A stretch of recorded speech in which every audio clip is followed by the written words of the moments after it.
La llegada de los europeos supuso para los habitantes de estas tierras una enorme sorpresa y un esfuerzo para intentar discernir si los recién llegados eran seres divinos o humanos.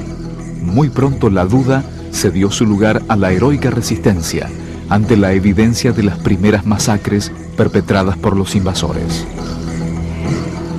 Pero la diferente concepción de la guerra, la utilización de armas de fuego, el uso del caballo y las epidemias provocadas por las enfermedades traídas por los conquistadores y desconocidas por los indígenas, contribuyeron a que la victoria fuera para los recién llegados. Culturas extraordinarias fueron aniquiladas por la codicia y el afán de lucro en nombre de la cultura occidental y cristiana.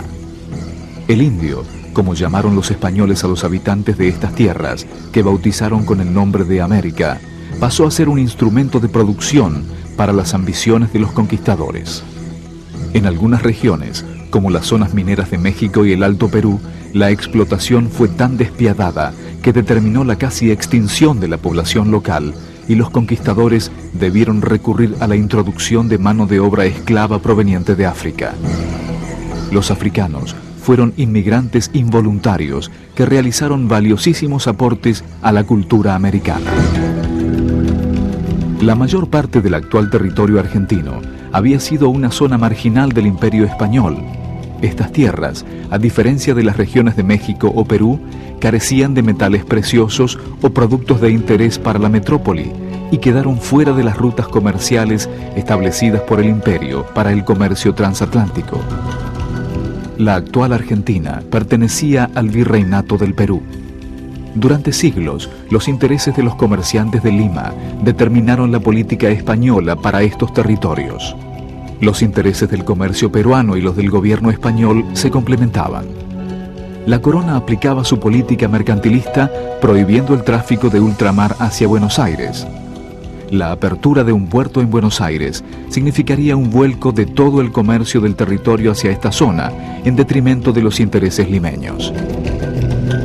Pero España había impuesto un rígido monopolio comercial que impedía a las distintas regiones comerciar entre sí o con otra potencia que no fuera el propio imperio español. Esta situación estrangulaba el desarrollo económico de esta región, incluida en el sistema colonial, pero marginada de los mercados por las distancias y las arbitrarias ordenanzas reales. Esto encarecía enormemente el costo de los productos, ya que la metrópoli actuaba como intermediaria entre los países productores, como Inglaterra y Francia, y los consumidores de estas regiones. Asimismo, los productores americanos no podían vender sus materias primas a los compradores europeos. Prohibirle a Buenos Aires comerciar directamente con Inglaterra, principal compradora y proveedora de la colonia, significaba robarle la casi totalidad de los beneficios producidos por el comercio internacional. Esta situación fue provocando el surgimiento de una rentable actividad económica ilegal que se irá transformando prácticamente en la base de la economía rioplatense: el contrabando. En 1680, los portugueses fundaron frente a Buenos Aires el puerto de Colonia del Sacramento, que se transformará en una base privilegiada del comercio ilegal. Impulsado por portugueses e ingleses, el contrabando será un grave problema para la corona española. El rey Carlos III de España estaba decidido a optimizar la administración de las colonias y a centralizar el poder. En este contexto, se produjo en 1767 la expulsión de los jesuitas ante la preocupación por la autonomía que habían adquirido los territorios administrados por la Compañía de Jesús. En nuestro territorio, las misiones jesuíticas se instalaron en la región mesopotámica, habitada por los guaraníes.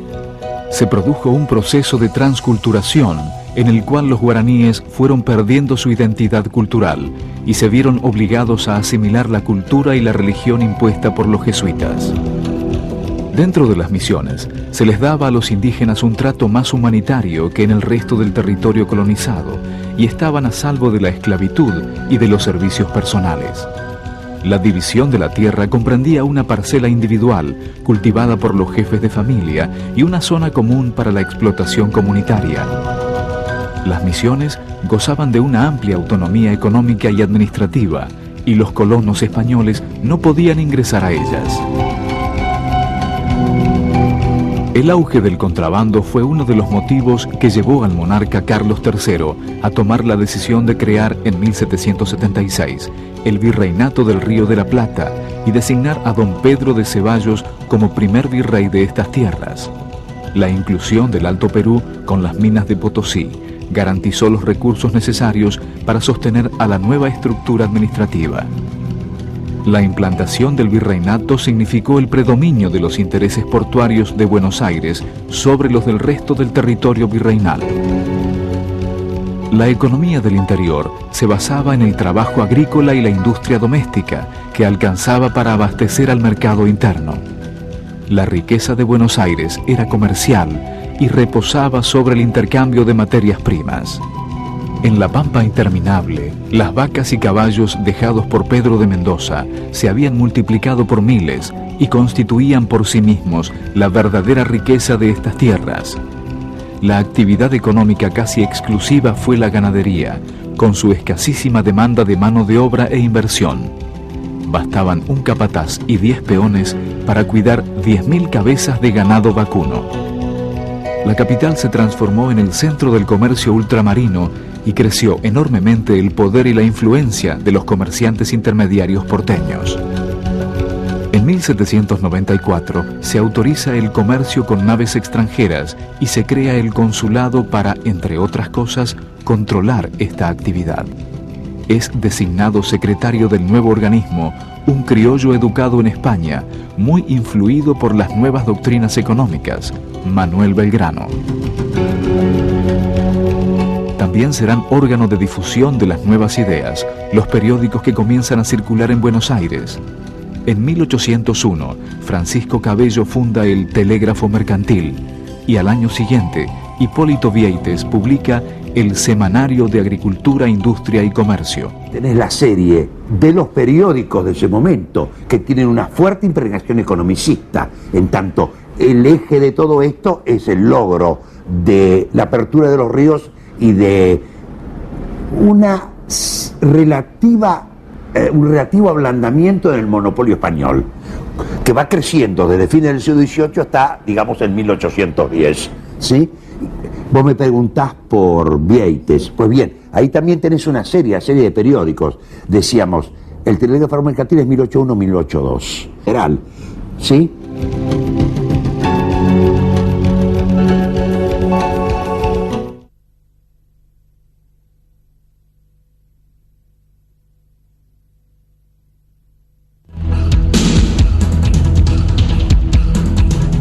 Para Inglaterra, el siglo XVIII estuvo marcado por grandes transformaciones económicas.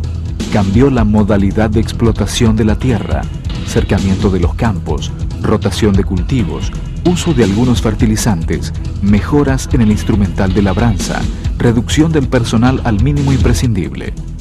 Todo esto tendió a aumentar la producción y, en consecuencia, a bajar los precios en los lugares en que se aplicaba este nuevo sistema, que eran las propiedades de los más pudientes. Este aumento de la producción ocurrió en la época en la cual la población europea tendía también a aumentar. Mucha gente, al no encontrar trabajo en el campo, emigró a las ciudades. A pesar del descenso de los precios, el aumento de la producción enriqueció a los grandes terratenientes, hasta que llegó el momento en que les fue prácticamente imposible seguir reinvirtiendo las ganancias en sus posesiones agrícolas. Fue entonces cuando se produjo en Inglaterra un gran cambio en la producción de bienes manufacturados.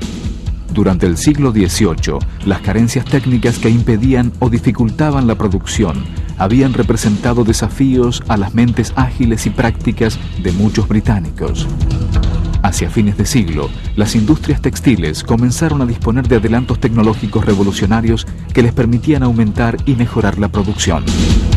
Para sacar provecho de esos progresos tecnológicos, era menester disponer de capitales que la bonanza de la agricultura y las aventuras coloniales inglesas habían vuelto muy accesibles. Por su parte, el aumento de la población proveyó a la naciente revolución industrial de muchísima mano de obra que, justamente por ser tan abundante, no lograba una buena remuneración por su trabajo. Aunque muy grave, este hecho se veía atenuado por el mencionado descenso de los precios agrícolas que abarataban el pan, la cerveza y la carne, alimentos básicos de la mayoría de la población. Finalmente, un vertiginoso aumento de la producción, como el que experimentó Inglaterra a fines del siglo XVIII y principios del XIX, hubiera sido muy difícil de asimilar por un país que no tuviera, como los ingleses, una gran marina mercante y vinculaciones comerciales a nivel mundial. Sin estas condiciones, el mercado interno hubiera corrido el riesgo de saturarse con el aumento de la producción y frenar así este proceso antes de que comenzara. La producción de la fábrica, concentración de obreros, división del trabajo, producción en serie, era una modalidad completamente nueva en Europa que se generalizó rápidamente. El vertiginoso crecimiento de la industria tendió a dominar sobre todas las otras actividades, agricultura, artesanías, comercio. El sector artesanal, en particular, sufrió la terrible competencia de la nueva industria hasta tal punto que en algunos sectores desapareció por completo. Las 13 colonias norteamericanas no ofrecían un panorama homogéneo desde el punto de vista económico y social. Las colonias del sur eran esencialmente exportadoras de materias primas, algodón y tabaco. Se manejaban fundamentalmente con mano de obra esclava de origen africano, que trabajaba en condiciones extenuantes en inmensas plantaciones. En cambio, en las colonias del norte, las cosas eran diferentes. Las propiedades agrícolas eran mucho más pequeñas, se criaba algún ganado, había granjas y plantadores de cereales. En las ciudades había artesanos y comerciantes, desconociéndose el uso de la mano de obra esclava. La política comercial inglesa dañaba sus aspiraciones de crecimiento económico, pues cobraba cada vez más impuestos y, sobre todo, reglamentaba las condiciones de la producción en beneficio de Inglaterra y no de las colonias. El descontento de los colonos se canalizó a través de protestas e incidentes, ya que estos sostenían que, si pagaban impuestos, debían estar representados en el Parlamento. En 1775 se inició la guerra, que duró hasta el año 1783, en que Inglaterra reconoció la independencia de sus colonias americanas. Esta guerra simpatizó enormemente a los liberales europeos, muchos de los cuales se trasladaron a América para pelear junto a los revolucionarios, que también contaron con el apoyo de la corona francesa, debido a su enemistad con Inglaterra y no, obviamente, por afinidad ideológica con los revolucionarios. A poco de iniciada la guerra, los norteamericanos proclamaron la independencia, 4 de julio de 1776. El documento de este acto sirvió de modelo a todos los revolucionarios de su tiempo. La Declaración de la Independencia fue redactada por Thomas Jefferson y recogía los puntos esenciales del pensamiento político y social del siglo XVIII: el derecho a la vida, a la libertad, a la propiedad y a la búsqueda de la felicidad, justificando los movimientos revolucionarios cuando una sociedad no cumplía con esos requisitos para todos.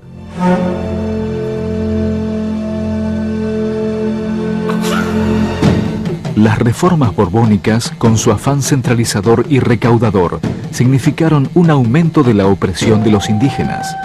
En 1780, este descontento explotó en rebelión bajo el liderazgo de José Gabriel Condorcanqui, que tomará el nombre de Tupac Amaru. La rebelión obtiene sus primeros triunfos y Tupac comienza a aplicar un programa revolucionario: devolución de las tierras usurpadas a sus legítimos dueños, anulación de la esclavitud y los servicios personales. Asustados por la magnitud y el alcance de la rebelión de Tupac Amaru y su ejército libertador, la Iglesia, el Estado, los criollos y los europeos cierran filas para enfrentar el peligro. Tras heroicos combates en los que mueren unos 100.000 indígenas, el primer grito de libertad americano es acallado y su líder detenido. Tupac Amaru fue sometido al suplicio del descuartizamiento. 4 caballos tiraron de sus extremidades hasta destrozarlo. Las partes de su cuerpo fueron colocadas en picas en las ciudades en las que había triunfado el intento revolucionario. Tupac Amaru pensó que era factible una alianza con los criollos, pero los propietarios nacidos en América no se diferenciaban demasiado de sus colegas europeos. estaban inmersos en la estructura social vigente que basaba su riqueza en la explotación del trabajo indígena en las minas, haciendas y obrajes. La independencia propuesta por Tupac no era solo un cambio político, implicaba modificar el esquema social vigente. La independencia planteada por la burguesía criolla décadas más tarde tendrá contenidos claramente diferentes.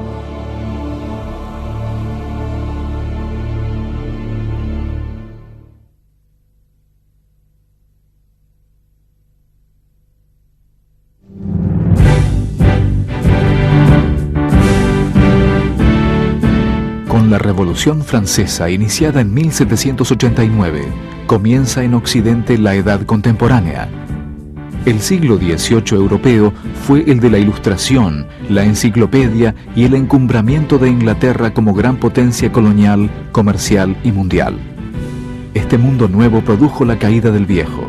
Por ello, el siglo XVIII fue también el del hundimiento del antiguo régimen, de la sociedad estamental, de los gremios y de una economía basada en la producción agrícola.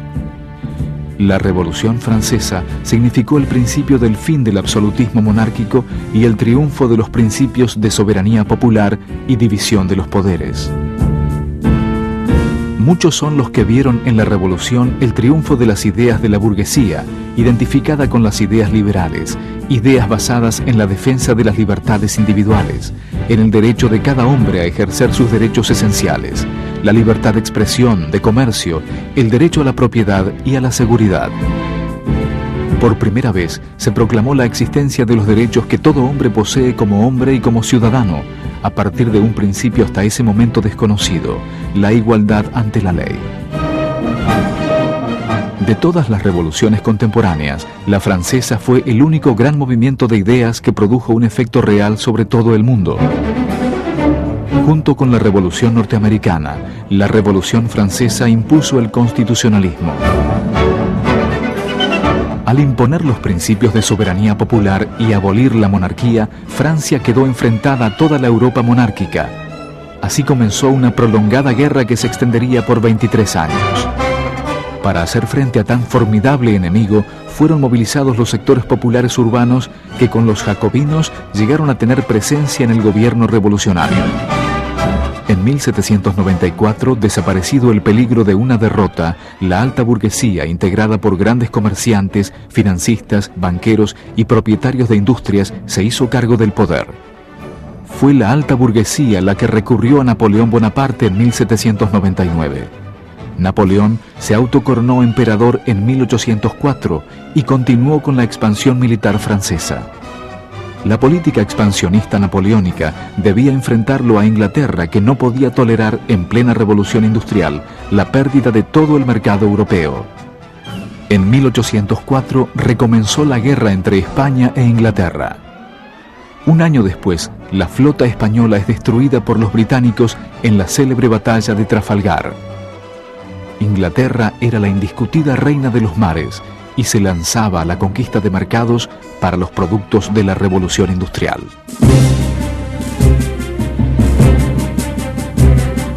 A fines de junio de 1806, Buenos Aires fue invadida por fuerzas británicas que tomaron por sorpresa a las tropas españolas e hicieron huir al virrey Sobremonte, sin poder salvar los caudales públicos que engrosaron las arcas británicas. El jefe de las fuerzas ocupantes, William Carr Beresford, se apresuró a decretar la libertad de comercio y redujo los derechos de aduana. La mayoría de la población, que era hostil a los invasores y estaba indignada por la ineptitud de las autoridades españolas, decidió prepararse para la resistencia. El jefe del fuerte de la Ensenada de Barragán, el marino francés Santiago de Liniers, se trasladó a Montevideo y organizó las tropas para reconquistar Buenos Aires. 8 días después del desembarco, Liniers y su gente obligaron a Beresford a rendirse el 12 de agosto de 1806. Ante la ausencia del virrey Sobremonte, un cabildo abierto otorga a Liniers el mando militar de la ciudad. Esta medida era claramente revolucionaria. El cabildo pasaba por encima de la voluntad del virrey. Frente a la posibilidad de una nueva invasión, los vecinos se movilizaron para la defensa, formando las milicias ante el fracaso de la tropa regular española. Todos los habitantes de la capital se transformaron en milicianos. Los nacidos en Buenos Aires formaron el cuerpo de patricios, en su mayoría eran jornaleros y artesanos pobres. Los del interior, el de arribeños, porque pertenecían a las provincias de arriba, compuesto por peones y jornaleros. Los esclavos e indios, el de pardos y morenos. Por su parte, los españoles se integraron en los cuerpos de gallegos, catalanes, cántabros, montañeses y andaluces. En cada milicia, los jefes y oficiales fueron elegidos por sus integrantes democráticamente. Entre los jefes electos se destacaban algunos jóvenes criollos que accedían por primera vez a una posición de poder y popularidad. Allí estaban Cornelio Saavedra, Manuel Belgrano, Martín Rodríguez, Hipólito Vieites, Domingo French, Juan Martín de Pueyrredón y Antonio Luis Beruti. La ciudad se militarizó, pero también se politizó. Las milicias eran ámbitos naturales para la discusión política. Tal como se preveía, en junio de 1807, una nueva expedición inglesa, esta vez de 12.000 hombres y 100 barcos mercantes cargados de productos británicos, trató de apoderarse de Buenos Aires. Tras vencer las primeras resistencias, los invasores avanzaron sobre la ciudad. La capital ya no estaba indefensa.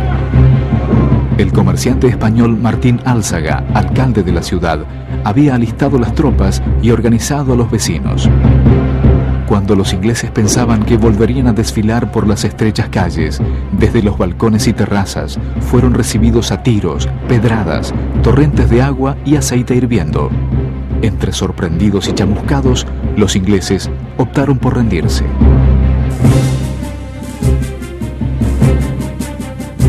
En 1808, Napoleón invade España y obliga a abdicar al trono sucesivamente a Carlos IV y a su hijo Fernando VII a favor de José Bonaparte, hermano del emperador, apodado Pepe Botellas, por su afición al buen vino.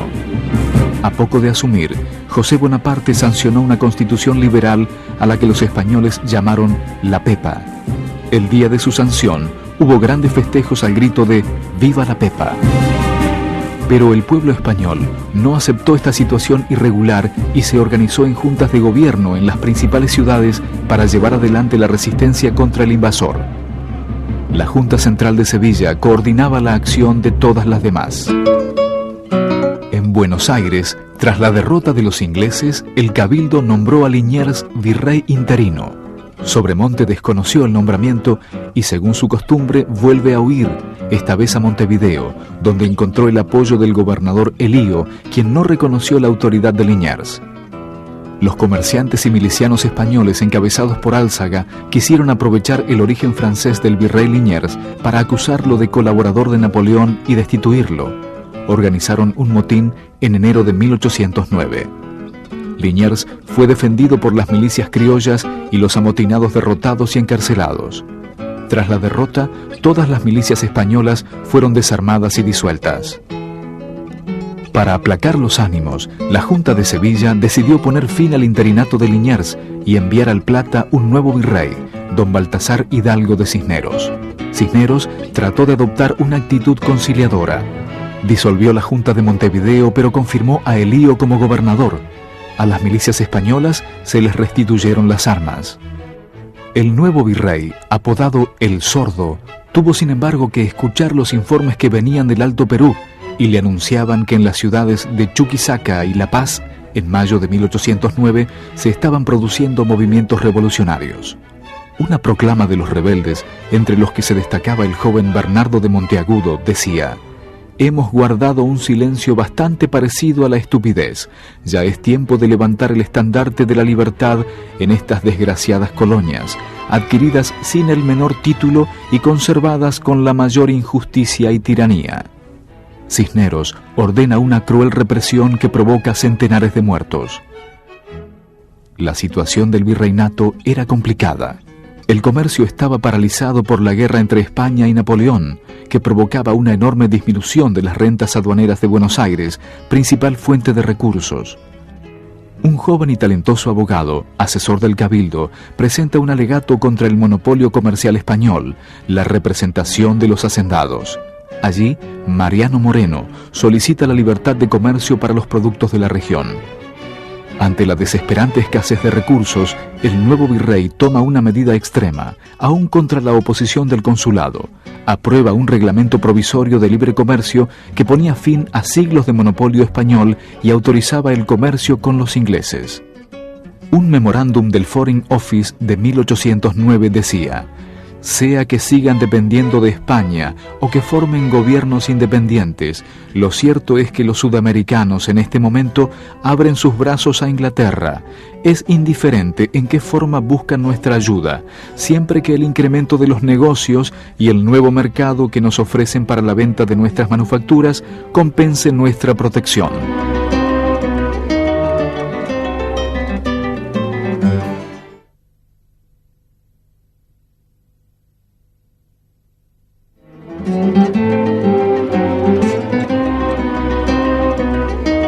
Recién a mediados de mayo de 1810 se conoce en Buenos Aires la noticia de la caída de la Junta Central de Sevilla, último bastión del poder español en manos de las tropas napoleónicas.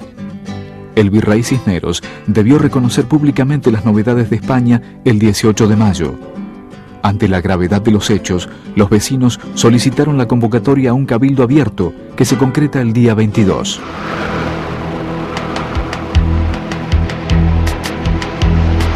Entre los 250 asistentes se destacan dos oradores.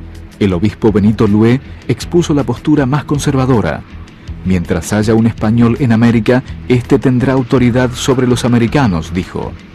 El joven Juan José Castelli le contestó que al desaparecer la autoridad real, la soberanía vuelve al pueblo y llamó a crear una junta de gobierno siguiendo el modelo español. La soberanía ya no radica en el monarca, sino que la soberanía, es decir, la capacidad, el poder político, radica en la gente, en la sociedad. Más que en la sociedad, en cada uno de los individuos de la sociedad, porque además se introduce una idea individualista de sociedad, es decir, la sociedad se considera en ese momento constituida por individuos y los individuos son los que de alguna manera delegan su poder en una persona, en una institución que a partir de ese momento está encargada de gobernar. Finalmente, el jefe de los patricios, Cornelio Saavedra, propuso la destitución del virrey y que el cabildo formase una junta de gobierno. Pero el cabildo, integrado en su mayoría por españoles, intentó una artimaña, designando el día 24 de mayo a Cisneros como presidente de una junta de gobierno formada por criollos y españoles. Desde la mañana del 25, grupos de vecinos, con paraguas o sin paraguas, se congregaron en la plaza frente al cabildo con el apoyo activo de los milicianos encabezados por French y Beruti, quienes además de las míticas cintitas llevaban sus armas reglamentarias. Expresaron su rechazo a la maniobra y exigieron la formación de una nueva junta. La primera junta de gobierno quedó integrada por Cornelio Saavedra como presidente y los abogados Mariano Moreno y Juan José Paso como secretarios. 6 vocales completaban la nómina: los doctores Manuel Belgrano y su primo Juan José Castelli, el militar español Miguel de Ascuénaga, el sacerdote Manuel Alberti y los comerciantes españoles Juan Larrea y Domingo Mateu. La Junta se apresuró a declarar que gobernaba en nombre de Fernando VII. El acta firmada ese día dice textualmente: se depuso al virrey en nombre del rey. Generalmente el 25 de mayo de 1810 se celebra como el día de fundación de nuestra patria, y bueno, creo que eso no está mal en tanto celebración, pero muchas veces nos preguntamos, bueno, ¿de qué patria estamos hablando? Y tendemos a asociar la idea del nacimiento de la patria con la idea del nacimiento de la Argentina o de la República Argentina, cuando en realidad es difícil pensar en la República Argentina en 1810, cuando en realidad no existía la Argentina tal como la entendemos hoy, tampoco existía Bolivia, ni Paraguay, ni Uruguay, sino que todas estas, lo que hoy son estas repúblicas, formaban parte del virreinato del Río de la Plata. La Revolución de Mayo comienza tratando de ser algo muy distinto de una revolución: la adaptación de un sistema legal a una situación nueva, de tal manera que todo aquello que podía invocar una ligazón con ese sistema legal tenía evidentemente premio, y eso es lo que se nota acerca de las discusiones de las que conocemos muy poco por un acta muy concisa del Cabildo del 22 de mayo de 1810. Ahí hay una preocupación muy grande por vincular lo que se está haciendo a una tradición española, pero no es una tradición doctrinaria, no es una tradición ideológica, es simplemente una normativa legal que se declara de manera un tanto imperativa, diría yo, un tanto quizás arbitraria, que prevé la situación existente, que le da una cierta solución. La Revolución de Mayo es una revolución democrática, no separatista. En este sentido comparto la tesis de Alberdi. Alberdi decía que la Revolución de Mayo era un momento de la Revolución Americana, y esta a su vez era un momento de la Revolución Española, desatada el 2 de mayo de 1808, y la Revolución Española a su vez un momento de la Revolución Europea, de la cual la más importante había sido la Revolución producida en Francia en 1789. Creo que esto es importante porque esto explica por qué la independencia se declara 6 años después, cuando la situación internacional era mucho más grave y más hostil que en 1810. Y explica también la participación de españoles en la primera junta, con Mateu y Larrea. Bueno, me parece que de Moreno sí sale una propuesta ideológica fuerte, no creo que de Saavedra, ¿no? Pero de Moreno sí sale una propuesta ideológica fuerte que tiene que ver con entender lo que había pasado, que era, a ver si puedo decirlo más claramente, entender lo que ocurrió el 25 de mayo, que en realidad fue un hecho bastante sorpresivo, que nadie tenía previsto ni nadie buscó, entenderlo como el comienzo de una revolución. Es una revolución que quienes la hicieron no sabían que estaban haciendo, pero que Moreno empezó a darle el sentido de revolución. El 27 de mayo, la Junta envió una circular a las autoridades provinciales en la que informaba sobre la formación del nuevo gobierno y solicitaba el envío de diputados para que se incorporaran a la Junta según su orden de llegada a Buenos Aires. El Virreinato del Río de la Plata había reunido a regiones con realidades geográficas, económicas y culturales diferentes que parecían unidas por la dominación española.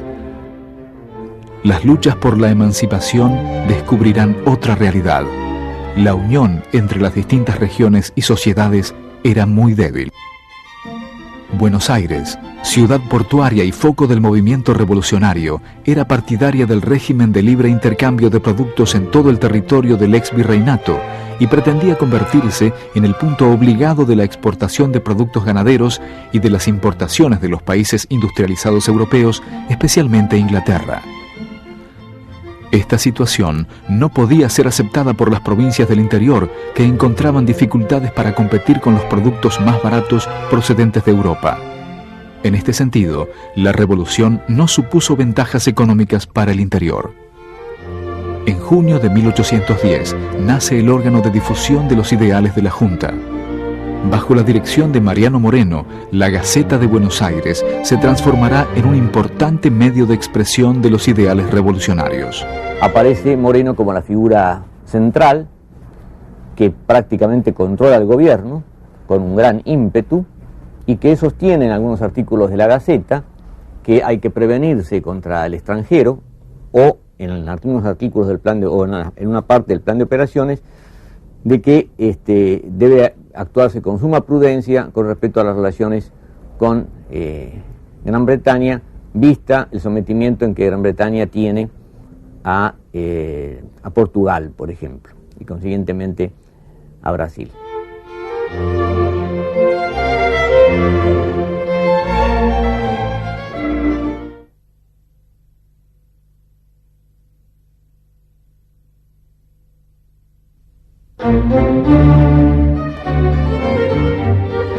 La Junta produjo la apertura de varios puertos al comercio exterior, redujo los derechos de exportación de los productos y redactó un reglamento de comercio, medidas con las que pretendió mejorar la situación económica y la recaudación fiscal.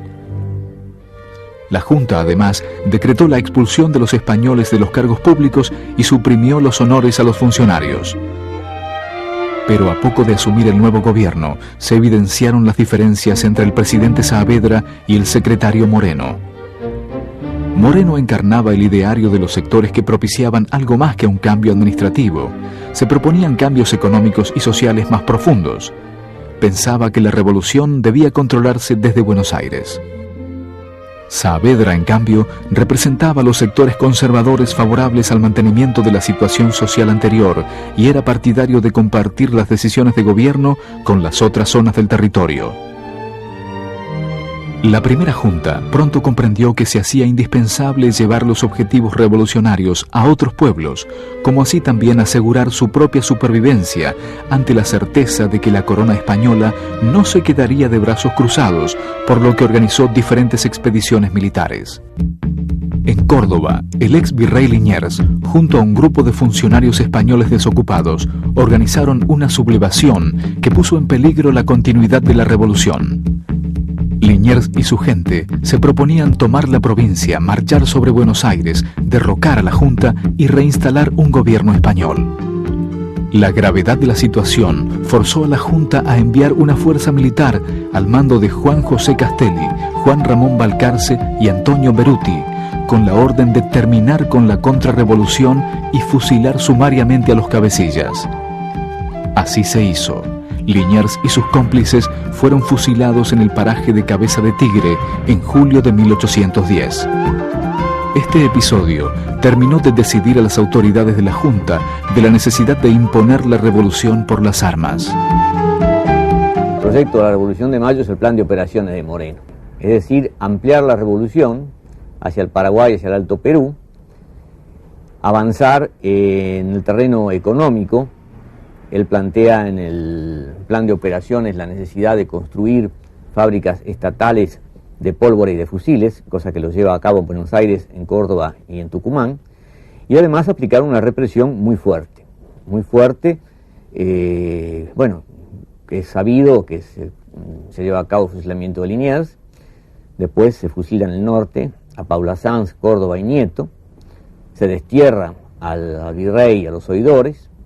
Moreno pide la ejecución de los cabildantes, es decir, es una mano dura que hace que la Revolución de Mayo en esos 6 meses tenga un proyecto claro y decididamente revolucionario en el sentido de una revolución democrática, popular, que trata de extenderse y que provoca, por consiguiente, el rechazo y la reacción, la contrarrevolución, digamos, por parte de los sectores ligados al comercio de Buenos Aires y a los sectores más conservadores del ejército que estarían expresados en ese momento por Saavedra. Las fuerzas de Castelli, tras derrotar a los sublevados de Córdoba, continuaron su camino hacia el Alto Perú, aumentando a su paso el número de tropas por la adhesión de voluntarios. En noviembre de 1810 obtienen en Suipacha la primera victoria revolucionaria sobre los españoles.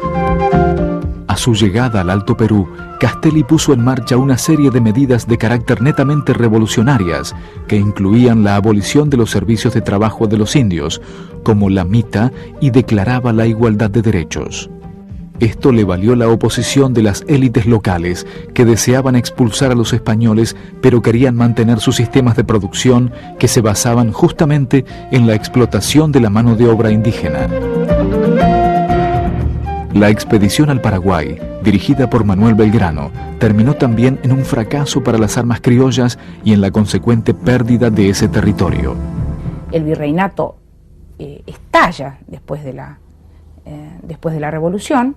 Estalla quiere decir que algunas regiones se independizan definitivamente, como lo que va a ser después Paraguay, Uruguay, Bolivia, y las regiones del propio territorio que hoy es la Argentina también tienen mucha autonomía entre sí, es un territorio heterogéneo, cada región tiene su economía, su sociedad, su política, etc. Entonces, lo que va a empezar a ocurrir va a ser muy variable. La Revolución de Mayo se hizo en Buenos Aires y esa revolución debió extenderse al territorio antes constituido por el Virreinato de Río de la Plata. Y eso no se logró de inmediato, por lo tanto hubo una serie de experimentos de constitución, de juntas, de directorios, es decir, de triunviratos, es decir, precarios mecanismos políticos que se colocaban por encima, digamos, de las precarias administraciones que había dejado la colonia en este virreinato. Por lo tanto, el proceso de organización nacional debió sufrir una serie de avatares debido al hecho de que Buenos Aires, como iniciadora del proceso revolucionario, quiso constituirse al mismo tiempo como el eje de ese proceso de sustitución de la dominación colonial, sin integrar debidamente los intereses de las distintas partes del territorio que quería configurarse a partir de las Provincias Unidas del Río de la Plata. En Montevideo, el gobernador Elío se había rebelado contra Buenos Aires y obtuvo el apoyo de los portugueses para hostigar a la Junta porteña. Pero cuando Elío se aprestaba a lanzarse sobre Buenos Aires, surgió un movimiento popular en la banda oriental en defensa de la Revolución de Mayo. Su líder era el ex oficial de la milicia rural, José Gervasio Artigas. Artigas unía a sus excelentes condiciones militares un gran carisma y una importante cultura, producto de sus lecturas revolucionarias. Fue el primer caudillo, yo diría que el único caudillo de la Revolución de Mayo, José Gervasio Artigas. Porque Moreno no lo podemos llamar un caudillo, era un hombre de cultura, un hombre urbano, un abogado, un profesional del derecho, que había trabajado en eso, en la etapa española, muy cerca del Partido Español. Las fuerzas de Artigas avanzaron sobre Montevideo hasta sitiarla. La Junta de Buenos Aires envió tropas que se unieron a las de Artigas.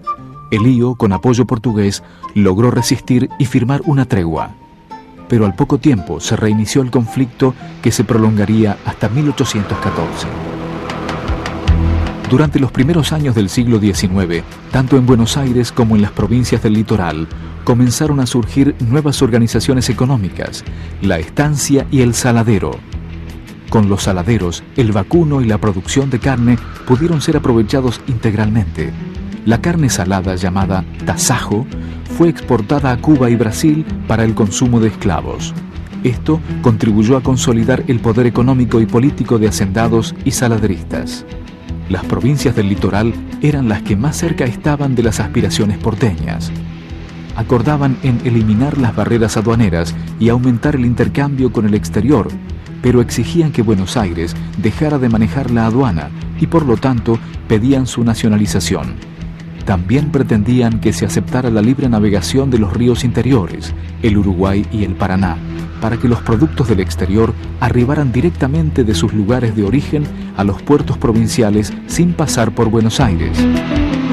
Las diferencias económicas se tradujeron en diferencias políticas. Una de las consecuencias de la revolución fue la construcción de un nuevo orden político en reemplazo del colonial, que produjo, en el mediano plazo, una reestructuración social, la aparición de un nuevo poder hegemónico, los terratenientes de Buenos Aires y la resistencia de las clases dominantes del interior a ser desplazadas de sus posiciones de privilegio. La formación de un grupo dirigente y primero mucho más dirigente que hegemónico, entendiendo por grupo dominante más que hegemónico, entendiendo por dominante aquel que basa el ejercicio de su dominación mucho más en la coerción que en el consenso, y por el contrario entendiendo por hegemónico si la primacía del ejercicio de la dominación se efectúa sobre el consenso. Bien entendido que nunca hay una situación de dominación pura ni una situación de hegemonía pura, sino una combinación de una y de otra en proporciones variables que hacen que una situación sea efectivamente dominante o hegemónica. Y una característica en Argentina, como buena parte de América Latina, es que estos grupos comienzan efectivamente a visualizarse como tales sobre el final de la dominación colonial, lo que la historiografía tradicional llamó los criollos, y que en realidad alude a un colectivo social bastante bien definido. En primer lugar, comerciantes, burócratas, profesionales, a los que en el caso rioplatense, en el caso argentino y en particular en el rioplatense, habrá que añadir a partir de los años 1810, 1820, el de los propietarios de tierras, los terratenientes.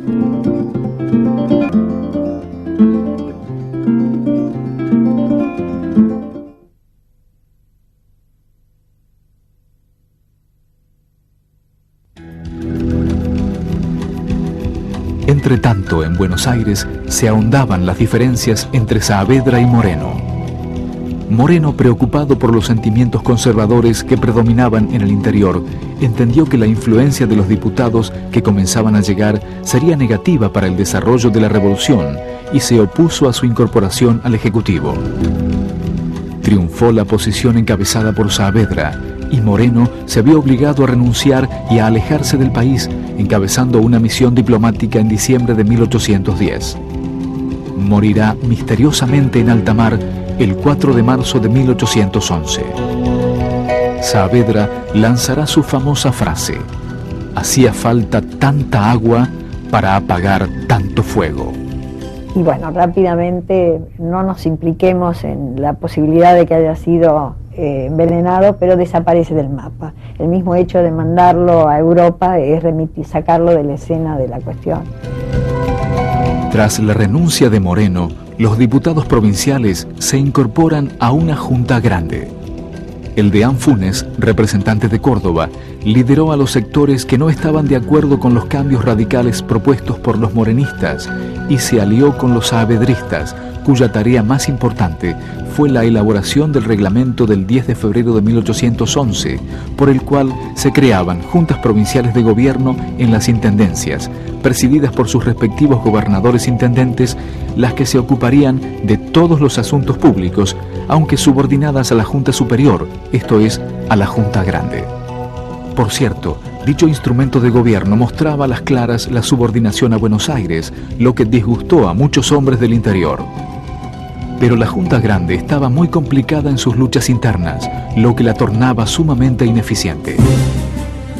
Castelli había pactado una tregua de 7 meses con los españoles, que fue aprovechada por el jefe de estas fuerzas, Goyeneche, para reorganizarse y derrotar finalmente en junio de 1811 en Huaki a las tropas patriotas.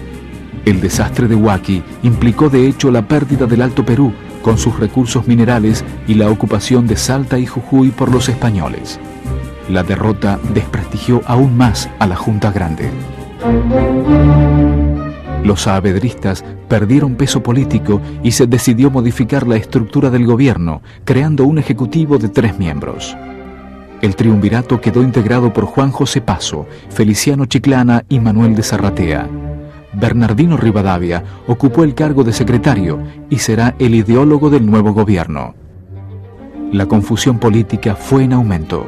No quedaban claramente delimitadas las funciones de la Junta Grande, el triunvirato y el cabildo. Por iniciativa de Rivadavia fueron disueltas las juntas provinciales y hasta la propia Junta Grande. Entretanto, Manuel Belgrano, camino a hacerse cargo del Ejército del Norte, hizo formar a sus tropas frente a una bandera celeste y blanca a orillas del río que a partir de entonces se llamaría Juramento. Comunicó su acción a las autoridades descontando la aprobación del triunvirato. Sin embargo, el cuerpo ejecutivo le responde en estilo rivadaviano, que espera que repare tamaño desorden y le ordena deshacerse de la bandera y volver a utilizar la española. Belgrano, indignado, obedece las órdenes. Después de todo, y continuando con la estrategia de la máscara de Fernando VII, había elegido para la bandera los colores borbónicos que lucía en su pecho el monarca español. A principios de marzo de 1812 llega a Buenos Aires el teniente coronel don José de San Martín, acompañado por los oficiales Carlos María de Alvear y José Sapiola, entre otros. San Martín y sus compañeros de viaje habían tomado contacto en Londres con el revolucionario venezolano Francisco de Miranda. A poco de llegar fundaron la Logia Lautaro, de ideales cercanos a la Sociedad Patriótica liderada por Bernardo de Monteagudo. Monteagudo expresaba a través del periódico Mártir o Libre los ideales de emancipación y cambios profundos. San Martín se presentó ante el triunvirato. De inmediato le fue reconocido su grado militar y se le encargó la formación de un regimiento de caballería para proteger las costas del Paraná de los ataques españoles. A fines de julio de 1812, el general Manuel Belgrano encabezó la retirada de toda la población de Jujuy y Salta hacia Tucumán, dejando al enemigo solo tierra arrasada. A este heroico episodio, protagonizado por hombres, mujeres y niños de las provincias del norte, se lo conoce como el éxodo jujeño. Pocos meses después, en septiembre, Belgrano, al mando del Ejército del Norte, desobedeció las órdenes del triunvirato de retirarse hasta Córdoba y obtuvo los resonantes triunfos de Las Piedras y Tucumán, que pararon el avance español. El triunvirato convocó a una asamblea legislativa, pero ésta se declaró soberana y fue disuelta. Ante esta situación, el 8 de octubre de 1812, los granaderos de San Martín, junto a otros regimientos, se desplazaron hacia la Plaza de la Victoria, actual Plaza de Mayo, para demostrar, como dijo San Martín en aquella ocasión, que no siempre están las tropas como regularmente se piensa para sostener gobiernos tiránicos, aludiendo a la mala administración del primer triunvirato. El primer triunvirato era la expresión de la política liberal en economía, traidora de Artigas. Habían llevado a cabo una traición tremenda con respecto a Artigas, pactando con los españoles y dejando a Artigas a su suerte, cuando Artigas era la prosecución de la Revolución de Mayo. Y la aparición entonces de Monteagudo, la Sociedad Patriótica, como expresión pública, de la Logia Lautaro como expresión clandestina, está hablando de una prosecución del morenismo. Este movimiento logró la renuncia de los triunviros, la formación de un segundo triunvirato, Juan José Paso, Antonio Álvarez Jonte y Nicolás Rodríguez Peña, y la convocatoria a una Asamblea General Constituyente. El segundo triunvirato dio un nuevo impulso a la guerra y obtuvo importantes triunfos. San Martín vence en San Lorenzo, Belgrano en Salta, y se logra reanudar el sitio de Montevideo. Otro logro fundamental del triunvirato fue la concreción del Congreso postergado desde 1810. La Asamblea inauguró sus sesiones a fines de enero de 1813 y se proclamó representante de las Provincias Unidas del Río de la Plata. Tenía por objetivos proclamar la independencia y sancionar una constitución que incluyese la forma republicana de gobierno y la división de poderes. Estos postulados no fueron cumplidos.